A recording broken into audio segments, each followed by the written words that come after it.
micro, Monsieur de Mazères, s'il vous plaît. Oui, j'aimerais revenir, Monsieur le Président, un instant sur la question de la péréquation, parce que l'un des enjeux essentiels des finances locales, c'est au fond de déterminer là où il y a une bonne gestion.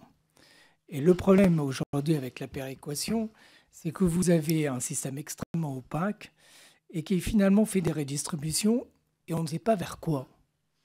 Ça, c'est quelque chose qui est tout de même très étonnant, c'est qu'il n'y a aucune étude pour savoir à quoi servent les redistributions.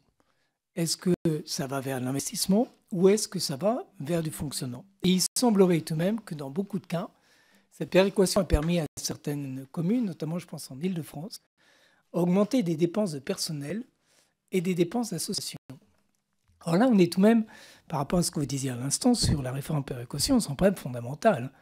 Parce qu'on est en train de mettre des communes dans une situation où les élus locaux vont apparaître des mauvais gestionnaires, alors qu'ils n'y sont strictement pour rien, et que vous allez avoir à l'inverse des communes où vous avez des maires qui vont apparaître des bons gestionnaires, alors qu'objectivement, ils n'y seront pas pour grand-chose, puisque l'argent leur tombera dessus.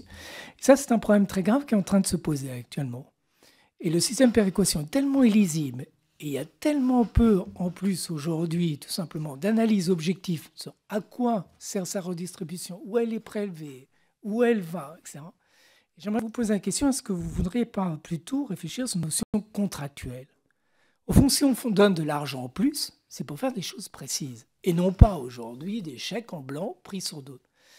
Parce que quand on dit qu'on va prendre sur finalement le potentiel fiscal des habitants, c'est très gentil, mais à ce moment-là, il faut dire qu'on fait de l'imposition sur le revenu.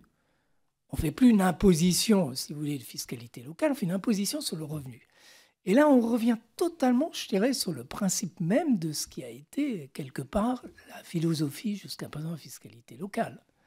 On sait bien ce qui est important pour une équipe municipale, c'est les variations d'année par année. Ce n'est pas tellement le fait... c'est les grandes évolutions qui perturbent la gestion municipale. Pourquoi? Parce que toutes nos gestions municipales, moi je suis maire d'une ville de 90 000 habitants, finalement, ce qui est difficile, c'est les baisses brutales, et d'une certaine façon, ce qui est très mauvaise gestion, c'est les hausses brutales. Et là, on est en train, avec des systèmes de complexité, on ne comprend rien du tout, de se mettre tous dans cette situation. Voilà.